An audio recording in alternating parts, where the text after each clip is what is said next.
কাজ শুরু করবেন অবশ্যই প্রতিটা কাজই কি ফাইলগুলো সেভ করবেন কিন্তু, ঠিক আছে? মনে থাকবে প্রথমেই কি করে নিতে হবে, পেজটাকে সেটআপ করার পরে ফাইলটাকে কি করে নেবেন, সেভ করে নেবেন। নেওয়ার পরে আপনি যখন কোনো কাজ করবেন, কিছু কাজ করার পরেই আপনি ওইটাকে আবার সেভ করবেন, ঠিক আছে? মনে করেন একটা স্টেপ 2 মিনিট কাজ করছেন না 5 মিনিট কাজ করছেন, কন্ট্রোল এস। সেভ করার জন্য শর্ট কমান্ড কি, কন্ট্রোল এস। দেন ওটা প্রেস করবেন। এর কারণ কি, আপনি যে কোনো সময় আপনার কম্পিউটারটা কি হ্যাং করতে পারে, বিদ্যুৎ চলে যেতে পারে, তাই না? তা এই কারণে যদি আপনি শুরু থেকে শেষে যে সেভ করতে যান, তাহলে কিন্তু আপনি টোটাল ফাইলটাকে হারানোর সম্ভাবনা আছে, ঠিক আছে? আর এটা কিন্তু অফলাইন সফটওয়্যার। এটা কি সফটওয়্যার? অফলাইন সফটওয়্যার, যেটা আপনার অটোমেটিক্যালি কখনোই সেভ হবে না, ঠিক আছে? জাস্ট বর্তমান ব্যাকআপ কিছু সিস্টেম আছে, সেটা তো আর আপনাদের আস্তে আস্তে বুঝবেন। তাহলে প্রথম কথা হচ্ছে কি, যে ফাইলটাকে প্রথমেই সেভ করবেন, এরপরে কাজ করার মাঝে মাঝে শুধু কি করবেন, কন্ট্রোল এস দিবেন। মানে আপনার ওই ফাইলে যে সেভ করা লাগবে না, তখন কন্ট্রোল এস দিলেই কি সেভ হয়ে যাবে না? আর নাম টাম কিছু কি লেখা লাগবে তখন? অটোমেটিকলি আপনার পূর্বের ফাইলটা কি হতে থাকবে, রিপ্লেস হতে থাকবে। হ্যাঁ, ক্লিয়ার? তাহলে আমরা হচ্ছে এখন জাস্ট ছোট্ট একটা কাজ করব। তার জন্য পূর্বের নাই কি করতেছি, ফাইল থেকে ক্রিয়েট নিউ থেকে কি করতেছি, স্কোয়ার সাইজের 8 ইঞ্চি ইন্টু 8 ইঞ্চি কি নিলাম, একটা পেজ নিচ্ছি, যেটা হচ্ছে কতটা পেজ, মাত্র একটা। কয়টা?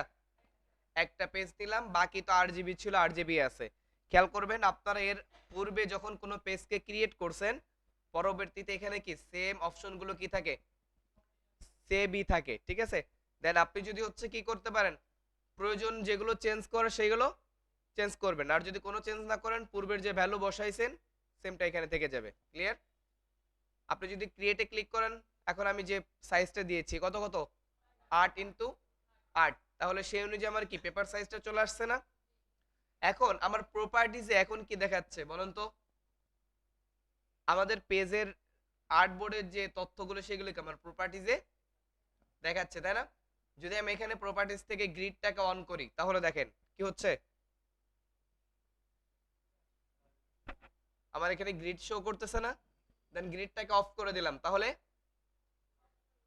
দেন এখানে যদি হচ্ছে কি রোলারটাকে অন করি, তাহলে রোলারটা অন হচ্ছে না। দেন রোলারটা অফ করলাম, তাহলে রোলারটা অফ হয়ে গেল। দেন এখানে গাইডলাইন আছে, গাইডলাইন এটা হচ্ছে কি শো আছে। যদি এটাকে ক্লিক করি, এখন কি হাইড হয়ে গেল না? দেন এখানে কিছু অপশন আছে, এগুলো আমরা চাইলে কি করতে পারবো, অফ অন প্রপার্টিজ থেকেই করতে পারবো, অথবা ভিউ থেকেও করতে পারবো। কোথা থেকে? ভিউ থেকে। মানে এখানে যে অপশনগুলো দেখাচ্ছে, রোলার, এই যে এখানে যে গাইড, রোলার, সবগুলো এখানে অপশন আছে, এগুলো আমরা আস্তে আস্তে আরো দেখবো। ওকে। আর তাহলে এটা হচ্ছে আমার কি প্রপার্টিজটা, হচ্ছে আপনি যে অবজেক্ট বা যে আর্টবোর্ডটা ধরে থাকবেন, তার বিস্তারিত যা কিছু আছে সব আপনি চেঞ্জ এবং ওইখানে ডিটেল দেখতে পারবেন, ঠিক আছে? প্রপার্টিজ থেকে। এখন হচ্ছে আমরা যদি একটা শেপকে এখানে কি করি, ড্র করি, শেপ ড্র করার জন্য আমাদের যেটা করতে হবে, আমাদের এখানে দেখেন রেক্ট্যাঙ্গেল টুল আছে না? এখন এই রেক্ট্যাঙ্গেল টুলের সাথে তো অনেকগুলো টুল আছে, তাই না? তো ফার্স্টে হচ্ছে আমরা কি নিচ্ছি, একটা স্কোয়ার শেপ নিচ্ছি, যেটার নাম হচ্ছে কি, যেটার টুলের নাম রেক্ট্যাঙ্গেল, তাই না? শর্ট কমান্ড কি, এম, তাই না? দেন আমরা এখানে ম্যানুয়ালি ক্লিক করতে পারি, অথবা কিবোর্ড থেকে যদি এম প্রেস করি অটোমেটিক্যালি আমাদের কে সিলেক্ট হবে, রেক্ট্যাঙ্গেল টুল। যদি ভি তে প্রেস করি তাহলে আবার কোথায় চলে যাচ্ছে, সিলেকশন টুলে, না? আরেকটা কথা মাথায় রাখবেন, গ্রাফিক্স ডিজাইনে কিন্তু এক হাত দিয়ে কোনো কাজ হয় না। কয় হাত ব্যবহার করা লাগে? 2 হাত সর্বদাই ব্যবহার করা লাগে। যদি কারোর এক হাত ইনজুরি থাকে সেটা ভিন্ন কথা, ইনজুরি ছাড়া কেউ এক হাত মানে মানে ব্যবহার ছাড়া রেখেন না, 2 হাতটাই কি ব্যবহার করতে হবে, ঠিক আছে? তাহলে আমরা যদি এম এ প্রেস করি আমরা কি পাচ্ছি, রেক্ট্যাঙ্গেল মার্কিউ টুল। দেন এখন আমাদের হচ্ছে এখানে একটা প্লাস মতো চলে আসছে না মাউস, এখন মাউসের লেফট বাটন প্রেস করে ধরে রেখে যতটুকু অংশ আমরা ড্রাগ করব ততটুকু অংশ কি পাবে, একটা একটা স্কোয়ার শেপ পাচ্ছি না? দেন আমরা যদি এই স্কোয়ার শেপটাকে নিজেরা ড্রাগ করে ব্যবহার করি, মানে সরি ড্র করি, তখন হচ্ছে কি আমরা ফ্রি হ্যান্ডে যতটুকু আমরা ড্র করতেছি সেভাবে ড্র হচ্ছে না। জাস্ট এর সাথে যদি একটা কাজ করি, কিবোর্ড থেকে শিফটটাকে প্রেস করে ধরি, আমার মাউস কোথায়? উপরে না? কিন্তু নিচের দিকে এইটুকু কেন আসলো? আমার শিফট প্রেস করার কারণে। শিফট প্রেস করলে কি হয়, আপনি যে সার্কেলটাই বা যে শেপটাই ড্র করেন না কেন, ও ওর এসপেক্ট রেশিও মেনটেন করে। কি মেনটেন করে? এখন বলতে পারেন স্যার এসপেক্ট রেশিওটা কি, তাই না? এখন ধরেন আপনার শেপটা আছে হচ্ছে কি 5 ইঞ্চি বাই, ধরেন আপনার ওর বড় হওয়ার ধর্ম হচ্ছে 1 ইঞ্চি বা 1 ইঞ্চি। কত? তা আপনি যখন একদিকে 10 ইঞ্চি বড় করতেছেন, এদিকে দেখেন আমার কত ইঞ্চি আছে, উইতে আমার 5.92 ইঞ্চি আসতেছে না? দেন আমি যখন শিফট ধরতেছি আমার হাইটেও কত চলে আসতেছে? সেম। মানে এই শেপটা হচ্ছে ওর এসপেক্ট রেশিওটা কি করতেছে? মেনটেন করতেছে। বুঝতে পারছেন? যখন আপনার পলিগন হবে, পলিগনটা হচ্ছে ওর এসপেক্ট রেশিও কিন্তু স্কোয়ার না, ও হচ্ছে মানে 6 কোণা এসপেক্ট রেশিও, তাই না? যখন ট্রায়াঙ্গেল হবে তখন ওর এসপেক্ট রেশিওটা কেমন? 10 কোণা ধরে না? এখন যার যেভাবে ওর মূল যে আকৃতি, ওই আকৃতি থেকেই কি হবে? বড় হবে। বুঝতে পারছেন? তাহলে এটা হচ্ছে কার কাজ? শিফটের কাজ। শিফট ধরলে কি হবে?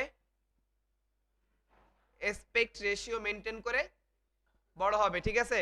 মানে এক কথা সব দিক দিয়ে, মানে ওর যে বৈশিষ্ট্য সেই বৈশিষ্ট্যকেও ধরে রেখেই বড় হবে। আর শিফট ছাড়া আপনি ফ্রি হ্যান্ডে কি করতে পারবেন? জাস্ট আপনার ইচ্ছা মতো অ্যাডজাস্ট করতে পারবেন। ঠিক আছে? ক্লিয়ার? এটা ড্র করার পর আপনার কি করতে হবে, যতটুকু আপনি ড্র করতে চাচ্ছেন ততটুকু শেষ করবেন। আগে কি ছাড়বেন? Left button. তারপরে ছাড়বেন কি? শিফট। যদি শিফট ধরে থাকেন, ঠিক আছে? আগে কাকে ছাড়তে হবে? মাউসের লেফটটাকে। ঠিক আছে? যদি আগে শিফট ছেড়ে দেন তাহলে কিন্তু ও কিন্তু আবার এসপেক্ট রেশিও কি করবে? ছেড়ে দিবে না? ক্লিয়ার? লেফট ছাড়ার সাথে সাথে আপনার কি হবে, জাস্ট এখানে একটা শেপ ড্র হয়ে যাবে। ওকে? শেপটা হচ্ছে কি এসপেক্ট রেশিও অনুযায়ী বড় হবে, আর শিফট ছাড়া ড্র করলে এসপেক্ট রেশিও ছাড়া বড় হবে, তাই না? দেন এখন যদি আমি এই শেপটা আমার সিলেক্টেড আছে না, প্রপার্টিজ আমরা এখন কি দেখতে পাচ্ছি? আমাদের শেপের যাবতীয় যা কিছু অপশন আছে সব কোথায় পাচ্ছি? প্রপার্টিজে না? এর মধ্যে প্রথমে আছে দেখেন ট্রান্সফর্ম অপশন। কি অপশন? ট্রান্সফর্মের মধ্যে প্রপার্টিসটা কি ভ্যালুতে থাকবে, এক্স ভ্যালুতে কত দূর থাকবে, কোন জায়গায় থাকবে, পেজের কোন পজিশনে থাকবে সেটা দেখাচ্ছে না? ওয়াই ভ্যালুতে সেম, যে ওয়াই দিক দিয়ে কোন কোন পজিশনে থাকবে। দেন হচ্ছে উইথ আর হাইট। এই উইথ হাইটটার নির্দেশনা করতেছে হচ্ছে আপনার এই শেপের যে উইথ হাইট আছে না, এটা এখন কত ইঞ্চি আছে? 5 ইঞ্চি আর হচ্ছে 2 ইঞ্চি। এখন যদি আমি 2 ইঞ্চির জায়গায় 1 ইঞ্চি করে দিই, দিয়ে উপরে ক্লিক করি, তাহলে দেখেন নিচের দিকে কি শেপটা কমে গেছে না? এখন এখানে একটা জিনিস আছে দেখেন, আমি 2 কে 1 বানাইলাম কিন্তু আমার 5 কিন্তু 5ই আছে, তাই না? এখানে যদি আমি লিংকটাকে অন রাখি, যেটা হচ্ছে যে maintain with and height proposition, তাই না? এটা যদি অন রাখি তাহলে কি হবে জানেন, আমি যখন 2 কে 1 বানাবো তখন এইটার রেসপেক্ট রেশিও অনুযায়ী অনের ভ্যালু কি হয়ে যাবে, মানে হাইট উইথ দুইটার ভ্যালু একসাথে পরিবর্তন হবে। শিফটের নাই। কিসের নাই? শিফটের নাই। শিফট তো হচ্ছে কাকে কাউন্ট করে, যেটা হচ্ছে ওর যে বৈশিষ্ট্য শেপটাকে যখন ক্রিয়েট করছে ডেভেলপার, তখন যে বৈশিষ্ট্য দিছে তাকে ধরে না শিফট, মানে যখন ড্র করেন তখন। আর এখানে যদি অন করেন তার মানে এখন আপনি যেটা ড্র করছেন সেটার সাথেও কি করবে? রেশিও মেনটেন করবে না? ধরেন এখন আছে কত, জাস্ট আমি এখানে 5 বানাই জাস্ট, তাহলে বুঝতে আরো সহজ হবে। এখানে 1 ইঞ্চি, এখানে কত ইঞ্চি? যখন আপনি এসপেক্ট রেশিও অন করলেন, 1 এর জায়গায় বানালেন 2। ওকে? বাহিরে ক্লিক করেন, কত হয়ে গেছে? ক্লিয়ার? যখন এটা অফ থাকবে তখন কি, এটা আপনি 5 বানাইলেন, নিচেরটাই কোনো ইফেক্ট আসবে না। ক্লিয়ার? তাহলে এখানেও কি একটা রেসপেক্ট রেশিও অনুসরণ করে ছোট বড় হচ্ছে না?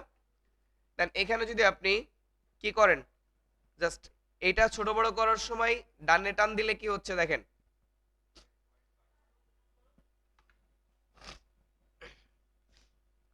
তাহলে হচ্ছে কি আমরা চাইলে কি এখান থেকে আমরা ম্যানুয়ালি ছোট বড় করতে পারতেছি না শেপটাকে?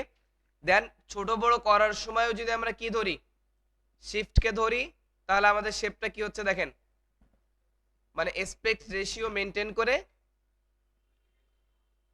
দুই দিকে ছোট বড় হচ্ছে না।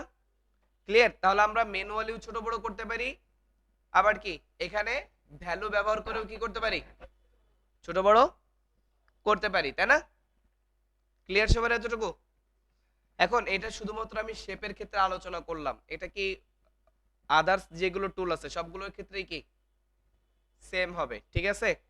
জাস্ট শেপটা স্কোয়ার, ইলিপসটা কি গোল, জাস্ট ডিম্বাকার না, এটা গোল হবে, টোটালি রাউন্ড আমি যেভাবে করতে পারি। এরপর হচ্ছে কি পলিগনটা হচ্ছে কি 6 কোণা বিশিষ্ট, স্টারটা হচ্ছে কি 5টা কোণা, তাই না? টোটাল মিলে 10টা আর কি, 5টা সামনের দিকে আর 5টা ডাউনের দিকে, ঠিক আছে? তাহলে এটা হচ্ছে আমাদের একটা শেপ গেল। এখন শেপের সাইজকে আমরা কম বেশি করলাম, তাই না? এখন আমার শেপটার দেখেন কালার আছে কয়টা, দুইটা। কয়টা? একটা হচ্ছে আউটলাইন কালার আর একটা হচ্ছে ফিল কালার, ঠিক আছে? দেন আমার এখানে শুধুমাত্র একটা কালার দেখতেছি যেটা হচ্ছে কি ব্ল্যাকটা দেখা যাচ্ছে, তাই না? আর আমি যখনই এই শেপের উপরে ক্লিক করতেছি এই শেপটা কি হচ্ছে, সিলেক্ট হচ্ছে, ঠিক আছে?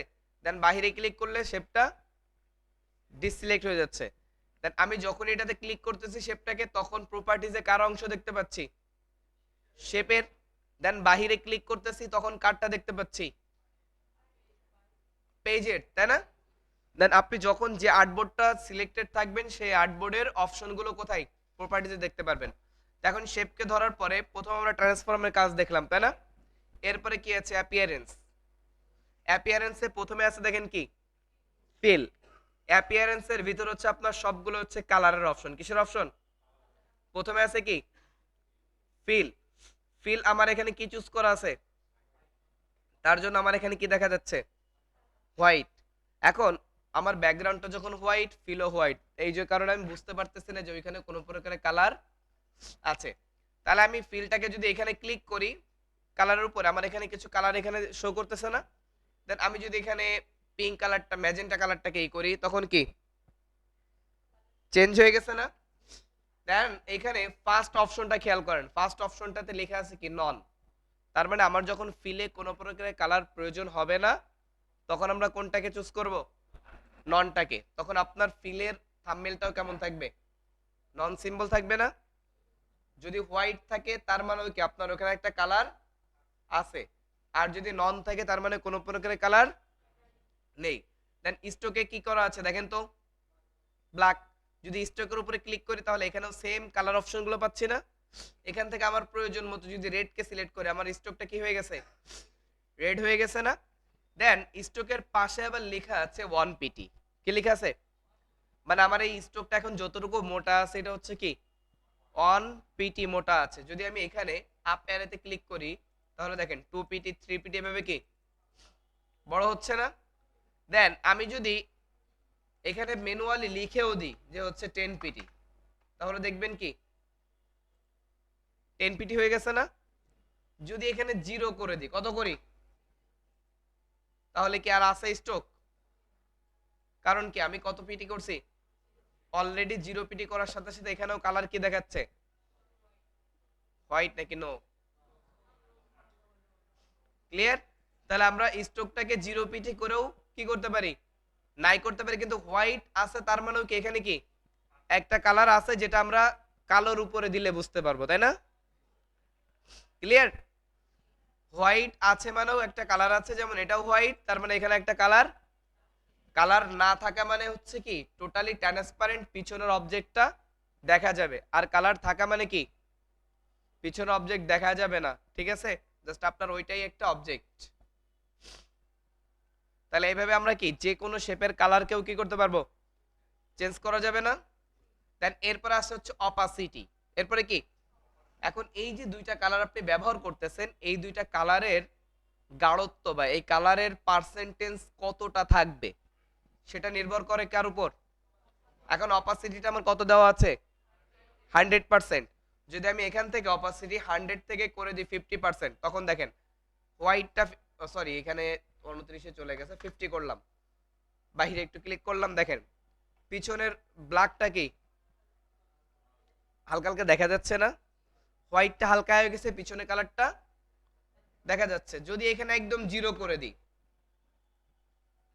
আমার কালার কিন্তু উপরেরটাও হোয়াইট আছে, নিচেরটাও কি, কিন্তু এখানে কোনো কিছু দেখা যায়, কারণ আমার কি, এখন সহজে বলতে পারি একটা স্বচ্ছ গ্লাস, স্বচ্ছ কি, এখন স্বচ্ছ গ্লাসের উপর আপনি যদি অল্প একটু কালার অ্যাপ্লাই করেন, তখন কি একটা ছবি ঝাপসা দেখা যাবে না কিছু অংশ, যখন আরেকটু অ্যাপ্লাই করবেন তখন কি আরেকটু কম দেখা যাবে, তাই না?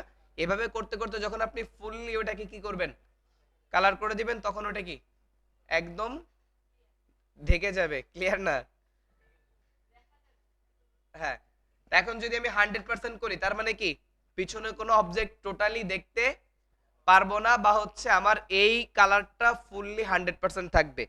দেন যখনই 90% করব, তখন কি 10% হালকা হয়ে গেল না কালারটা, অর্থাৎ 10% ট্রান্সপারেন্ট হইলো। কত পার্সেন্ট? 10% ট্রান্সপারেন্ট হইলো, যেটা হচ্ছে পিছনে অবজেক্ট আমি কতটুকু দেখতে পারবো, 10%। ক্লিয়ার?